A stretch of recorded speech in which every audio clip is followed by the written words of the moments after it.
ही दुःख रहेगा हमेशा ज़िंदगी में कि मैंने दुआ भी माँगी थी खुदा से कि खुदावन जब मैं रिहा हुई हूँ, तो सबसे पहले मैं अपने वालिद से मिलूँ, चाहे मैं और किसी से मिलूँ, चाहे ना मिलूँ, अपने वालिद से, अपनी बच्चियों से। तो उस वक़्त मैं ना बच्चियों से मिल सकी, ना मैं अपने वालिद से मिल सकी।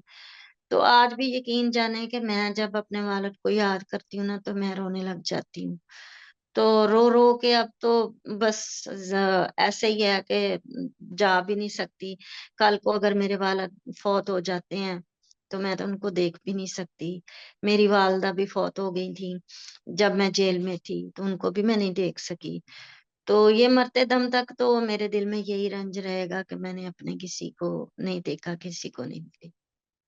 ठीक है, अच्छा सी आई एम सॉरी आपको रिपीट करना पड़ रहा है सारा बहुत अफ़सोसनाक है पूरा जो आपके साथ ये ट्रेजेडी एक तरह से हुई। अब आपके बच्चे भी सारे यहाँ पे नहीं हैं आपके साथ मौजूद, वो कुछ पाकिस्तान में हैं। तो उनके बारे में वो उनके उनको यहाँ पे लाने का आपके बारे में किसी ने आपको एडवाइस किया या उसके बारे में बताएँ? नहीं, अभी तक तो मुझे किसी ने नहीं एडवाइस किया, बल्कि हमने यहाँ की गवर्नमेंट को बोला था, लेकिन उन्होंने कोई रिस्पॉन्स नहीं दिया। बस ये मेरी 2 बेटियाँ मेरे पास हैं, तो उनको भी काफ़ी मुश्किलात का सामना है पीछे। तो आजकल आपको पता है पाकिस्तान के हालात कैसे जा रहे हैं। तो बहुत ज़्यादा मतलब आप समझें कि एक बड़ी दर्दनाक कहानी है ये।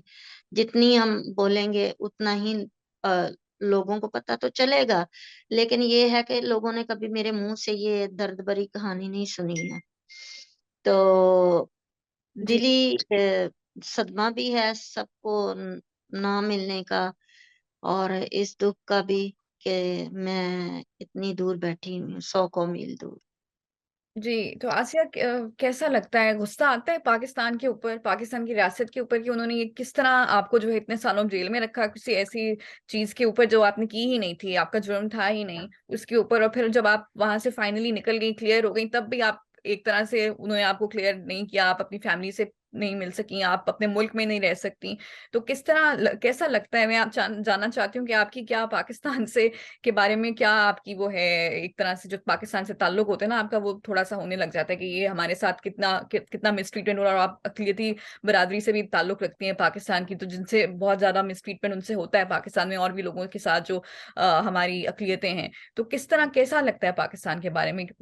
गुस्सा आता है? मुझे बहुत गुस्सा आता है, बहुत ज़्यादा इस चीज़ पे गुस्सा आता है कि देखिए हमारे अगर कोई अच्छे लोग हमारा कोई अच्छे मुसलमान जो हैं, अगर वो किसी क्रिश्चियन का साथ देते हैं या दूसरी अक़लियतों का साथ देते हैं, तो जैसे कि गवर्नर ऑफ पंजाब को मार दिया गया, तरीक़-ए-अल्लाह बैग ने मार दिया।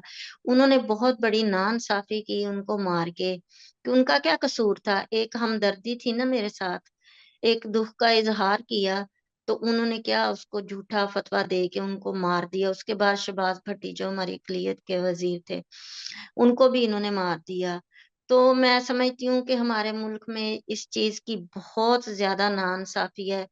ऐसा नहीं होना चाहिए, हमारे जितने भी उलमा हज़रात हैं, अच्छे अच्छे उलमा हज़रात भी हैं, लेकिन जो ऐसे लोग हैं, जो बिल्कुल इन चीज़ों को नहीं समझते, वो पढ़ लिख के भी नहीं समझते, तो वो जब बाहिर वो आ जाते हैं, तो फिर इन्हीं लोगों का गोरों का ही सब कुछ वो अडॉप्ट करते हैं।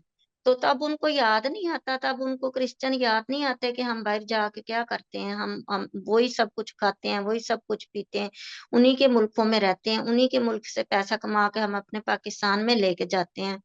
तो उनको कम से कम इस बात पे सोचना चाहिए, इस चीज़ का ख़्याल रखना चाहिए कि अगर कोई अच्छा मुसलमान हमारे किसी गरीब तबके की या गरीब लोगों की मदद करता है, तो हम उसको मार दें। ये तो बहुत बड़ी नाइंसाफ़ी है हमारे लोगों के साथ कि हमारा साथ देने वाला कोई भी नहीं है। फिर इसका मतलब है कि अक़लियतें जो हैं सिर्फ़ पाकिस्तान मुसलमानों का तो नहीं है। तो पाकिस्तान बनने में तो हमारा भी हाथ है, अक़लियत का भी हाथ है। ये नहीं है पाकिस्तान अकेले मुसलमानों की वजह से नहीं बना। ये जितनी भी अक़लियतें थी उनके साथ मिला के भी ये पाकिस्तान बना है। सबसे पहला नाम आता है क्रिश्चियनिटी का, तो क्रिश्चियनिटी के बगैर तो पाकिस्तान कुछ भी नहीं है। तो मुझे इस चीज़ का बहुत दिली दुःख है कि हमारे लोगों के साथ जो नाइंसाफ़ी की जाती है ना, ये नहीं होनी चाहिए। ये मैंने जब मैं फ्रांस गई थी, उस वक़्त भी मैंने प्राइम मिनिस्टर इमरान खान से अपील की थी कि हमारी अक़लियतों को तहफ़्फ़ुज़ दिया जाए, उनको बेगुनाहों को रिहा किया जाए और उनके साथ नाइंसाफ़ी ना हो। तो जैसे मैंने 10 साल, साढ़े 10 साल कैद में काटे, तो नाइंसाफ़ी में, तो खुदा ने भी मदद की और जब इमरान खान की हुकूमत में मैं आज़ाद हुई, तो मुझे इस चीज़ की भी खुशी है कि मैं इमरान खान की हुकूमत में आज़ाद हुई। ठीक है, लेकिन आज़ाद होने के बाद भी आपके साथ वो आपका जो पूरा वो हाँ। सिलसिला था वो रुका तो नहीं और उसी तरह से उन्होंने इतने अरसे आपको वहाँ पे रखा प्रोटेक्टिव कस्टडी के अंदर और फिर आपको बहुत मुश्किल से जो है वो किया। तो आज से उसके वो जो पूरा प्रोसेस था उस वक़्त आपको हुकूमत की तरफ से पीटीआई की गवर्नमेंट थी उस वक़्त किसी पे क किस पे आप भरोसा करती थी कि ये क्योंकि उस वक़्त तो ये सूरत-ए-हाल थी कि आपको भी नहीं पता होगा कि ये हुकूमत वाक़ई मुझे निकालना चाहती है या नहीं क्योंकि एहतजाज हो रहे थे और हुकूमत की तरफ से भी क्लियर रिस्पॉन्स नहीं आता था कि हम आसिया के ऊपर कहाँ क्या हमारा पोज़ीशन है कि आसिया को हम जाने देंगे या नहीं जाने देंगे। वो गोल-मोल ही बात करते थे कि अच्छा हम एहतजाज को डील कर रहे हैं। तो उस वक़्त आपको क्या लगा कि हुकूमत क्या चाहती है? आपको आपके साथ सिंसियर है या नहीं और किस पे आप ट्रस्ट करती थी? किसी किसी पे भरोसा हाँ, करती थी? हाँ, मैं किसी एक बंदे पे ट्रस्ट करती थी, उस वक़्त कशम-कशम में थी सब बात। भरोसा था भी और नहीं भी था क्योंकि उस वक़्त जो हमारे मुल्क के हालात थे बड़े ही नासाज़ हालात थे। तो जिस तरह के अमानुल्लाह से मेरा कॉन्टैक्ट हुआ यूरोपीय यूनियन के थ्रू, तो अमानुल्लाह ने मेरी बहुत मदद की। अब तक वो मेरे साथ कॉन्टैक्ट में हैं। तो हमारे पाकिस्तानी बच्चा भी मैं कह लूँ, मैं तो उनको अपने बच्चे और भाई की तरह समझती हूँ। तो दिल से मैंने उनको भाई बोला है, तो हैं मेरे वो भाई हैं मेरे, तो लेकिन उन्होंने मेरा बहुत ज़्यादा साथ दिया। आज भी मैं उनके साथ राब्ते में हूँ और मेरी यूरोपीय यूनियन ने बहुत मदद की और इस तरह मुझे कनाडा ने असाइलम दिया।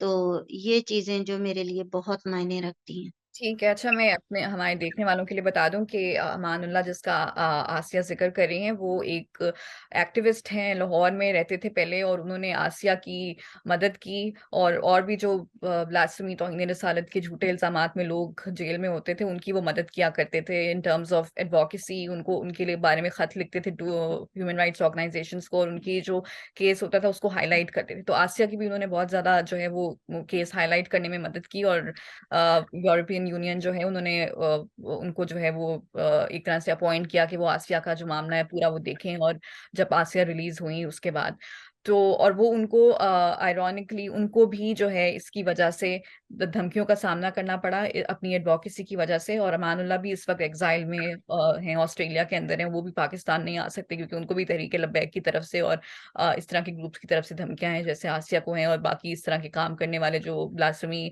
लॉ के विक्टिम्स को सपोर्ट करते हैं उनको मिलती है। इस तरह वो भी इसी तरह जो है असाइलम लेके वो बाहर हैं और वो मुल्क में नहीं आ सकते और उनकी भी जो हालात हैं वो कोई इतने अच्छे नहीं है। तो ये एक तरह से एक एग्जाम्पल है कि जो भी सपोर्ट करे ब्लास्फेमी के विक्टिम्स को ब्लास्फेमी लॉ के विक्टिम्स को उसके साथ भी जो है वो इसी तरह होता है।